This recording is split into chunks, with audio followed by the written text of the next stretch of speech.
Welcome to SSPTV Community News. I'm Lisa Sugart. Today we are talking about back to school. In case you haven't noticed, the school bus is heading out onto the roads already. It's that time of the year. And here to give us some important advice on back to school safety is Officer Jessica Sirkin. She is a public information officer with the Hazleton City Police Department. This time of the year, it's a great time of the year, but we all have to pay attention because we want the kids to stay safe. It is. It's a fun, exciting time of the year for not only the kids but the parents, but it also can be scary and kind of nervous for those kids to get on the bus, get into school, and meet new people. So now you've been putting tips on the city's Facebook page and that, giving parents advice on what to do for back to school. There's a lot of things to take into consideration. So let's touch on some of the tips. So what advice, I guess, should we start with for parents, for students, and for schools? So for the parents, one of the major things you need to look into is what are the school's policies and rules when it comes to if your child walks, takes a bus, rides their bike. What are the bullying policies they have for both internet and in person? What are you going to do to set yourself up if your child has an emergency at school and you are at work? Things along those lines you all need to consider when going into the school year. And how do the parents find this information? Do they have to literally contact the school? Some can find them online. Hazleton has their own website for all of their schools. You can also contact your administration. That's an awesome way to introduce yourself to them and kind of open up that line of communication to get what you need. Alrighty. And then when the kids are heading back to school, obviously, they have to be prepared. They need to have a good night's sleep. They have to have the proper tools. I'm sure you go into the school, so you see the kids there when you go in. Mm-hmm. So what advice do you have so the kids are prepared? I would make sure they know what good hygiene is. You know, brush their teeth, wash their hands, showering daily. They're going to be doing some strenuous activities because they have gym classes. Clean clothes, good shoes, make sure they know how to tie them. But also at the same time, making sure they have that energy. They need to be having a good balance, breakfast, lunch, and dinner. These schools do an awesome job at giving out breakfasts in the morning. That means they have to be to school about 20 minutes prior to what they would normally need to be there. Get a good meal in them, get a good night's sleep, and be prepared for that day. And for you yourself, have you seen problems with students? Like, what are some of the more typical problems you might see if you're in a school? Like if kids come up to you with concerns or parents come up to you with concerns? One of the major things that I noticed last year when teaching DARE was a lot of the kids seemed to be a little sleepy as the year went on. And when asking them what was going on, they say, oh, I was up really late, either playing video games or watching TV. TikTok seemed to be a big one for them too.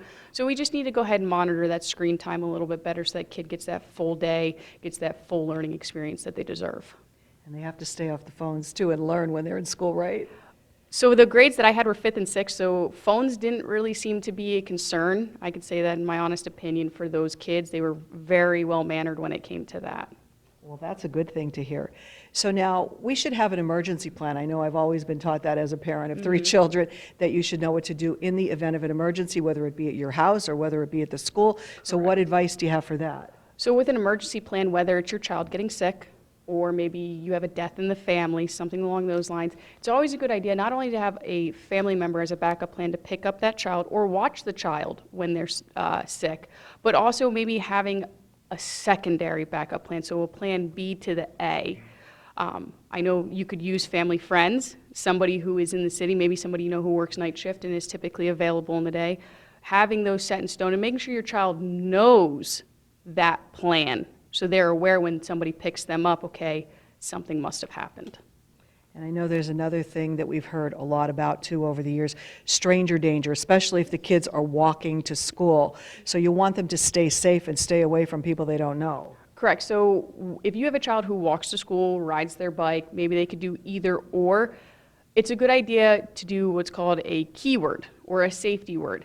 This is a word that your child knows as somebody's talking to them, okay, well, what's the safety word that my parent gave you to be able to communicate with me? If they know that key word, then that child understands that, hey, they have been given permission, they are safe to communicate with me and me with them. That keyword can be as simple or complex as you want, but the main thing is the child needs to remember it. And you need to remember to give it to that adult to use. Do you think a lot of parents do that? Did they do that safe word? So that safe word was a big thing a while ago, I'd say, where if something were to be going on in a grocery store or in a gas station, you would say that, and that meant, hey, you need to get out to the car, something's going on, you need to get to a safe place. Now that has turned into more of a stranger danger, including internet, with the cyberbullying and the attacks coming from that side, and it allows them that kind of comfort and security. What do parents do if they think their child is being bullied or they fear their child is a bully? Open lines of communication with your child is the key to a lot of that bullying stuff. Making sure your child feels safe enough to come to you. And if they don't feel safe, making sure they understand they can go to a trusted adult to, say, I'm being bullied and I don't know what to do about it. Or noticing the key things of a bullier when they're doing it. Have you been hearing a lot of bullying problems or a lot of internet problems because the kids got that phone all the time, or they're on the, on the laptops? It's definitely more along the lines of internet bullying these days. Kids aren't as confident to say something to the other child's face. They know when they get home, they can say what they want and it's out there. And that creates a whole new issue for these kids because that's out on the internet. You can't get it back. And it's very damaging to their confidence and to their morale.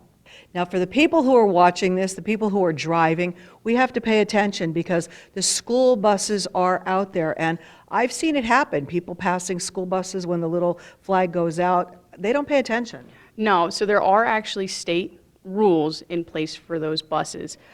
You can check back on our Facebook page the day before school starts for Hazleton, so it should be like September 1st.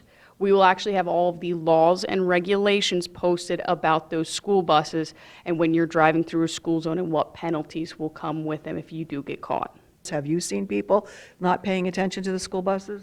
Oh yes, we also get calls frequently to our station during the school year about, where kids are being picked up for the school bus stop, that hey, cars aren't paying attention, they're not stopping for the school bus, or they're going too fast through the school zone, which is always marked as a 25 miles an hour zone, and we will up our patrols in those areas, and we do cite people for those on a yearly basis. Well, we hope that everyone pays attention, that they follow the laws when it comes to the school buses so all of our kids can stay safe, and if there is a problem with any child at school, hopefully parent will have that open line of communication with the school itself so that they can take care of it right away and that this will be one of the best school years ever. They can follow your Facebook page for more advice, so you always put great tips there. Yes, they can follow me on our Hazleton City Facebook page. It's the one and only. And also we want everyone to have a safe and happy school year.